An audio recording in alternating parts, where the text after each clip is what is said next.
4 beer ಕೊಡಿ. ಸಾಕ madam? ಸಾಕಾಗಲ್ಲ, ಫ್ರೀಯಾ ಕೊಡೋದಾದ್ರೆ ಕೊಡು, ತಗೊಂಡ್ ಹೋಗ್ತೀನಿ. ದುಡ್ಡಿರೋದ ಇಷ್ಟು ಕೊಡ್ತೀಯಾ? ಇಲ್ಲ ಮೇಡಮ್, ಕೊಡಲ್ಲ. ಮತ್ತ್ಯಾಕೋ ಸಾಕ ಅಂತ ಕೇಳ್ತಾ ಇದ್ಯಾ? ಬೇಕು ಅಂದ್ರೆ ನಿಮ್ಮಪ್ಪ ಕೊಡ್ತಾನೆ, ಬೇಡ ಅಂದ್ರೆ ನೀನೇನ್ ದುಡ್ಡು ತಗೊಳಲ್ವಾ? ಮಾತಾಡಿದ್ರೆ ಮೀನಿಂಗ್ ಇರ್ಬೇಕು. ಒಳ್ಳೆ ಕೊಡಂಗಿ ಇದ್ದಂಗಿದ್ಯಾ, ನಿನ್ ಮುಖ ನೋಡು, ಒಳ್ಳೆ ಬುಡ ಹೊಡೆದೋದ್ರೆ ಕೊಡ ಇದ್ದಂಗಿದೆ.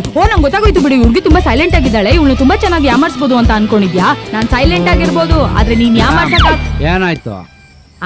ಏನಾಯ್ತಾ? ಇವ್ನ್ ಕೇಳಿದ ಪ್ರಶ್ನೆಗೆ ನಂಗೆ ಮೈಯೆಲ್ಲ ಉರ್ದೋಗ್ತಾ ಇದೆ. ಇವನ್ನೇ ಕೇಳಿ. ಏನಪ್ಪ, ಹೆಣ್ಮಕ್ಳಿಗೆ ಬೆಲೆನೇ ಇಲ್ವಾ?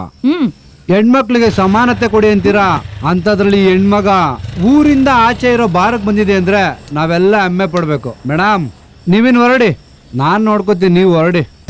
ನೀನೇನ್ ಮುಖ ನೋಡ್ತಾ ಇದ್ಯಾ? 4 ಬಿಯರ್ 2000 ರೂಪಾಯಿ ಚೇಂಜ್ ಕೊಡು, ಬೇಗ ಕೊಡು. ಅಲ್ಲ, ಮೋಸ ಮಾಡ್ಬೇಕು ಅಂತ ನೋಡ್ತಾ ಇದೀರಲ್ಲ, ಹೆಂಗೆ ಇದು ಅಂತ. ನಾನೇನೋ ಸೈಲೆಂಟ್ ಆಗಿರೋ ಹುಡುಗಿ, ಪರವಾಗಿಲ್ಲ, ಸರಿ ಹೋಯ್ತು. ಅದೇ ಯಾರಾದ್ರೂ ಬಾಯ್ ಬಡ್ಕಿ ಕೈಲಿ ಸಿಗಾಕೊಂಡಿದ್ರೆ ಏನ್ ನಿಮ್ ಗತಿ ಅಂತ. ನನ್ ಮುಖ ನೋಡ್ತಾ ಇದ್ಯಾ, ಬೇಗ ಕೊಡು. ನೀನೇನೋ ಮುಖ ನೋಡ್ತಾ ಇದ್ಯಾ, ಹೊಟ್ಟು ತಗೊಂಬಾರೋ, ಅದು ಹೇಳ್ಬೇಕು.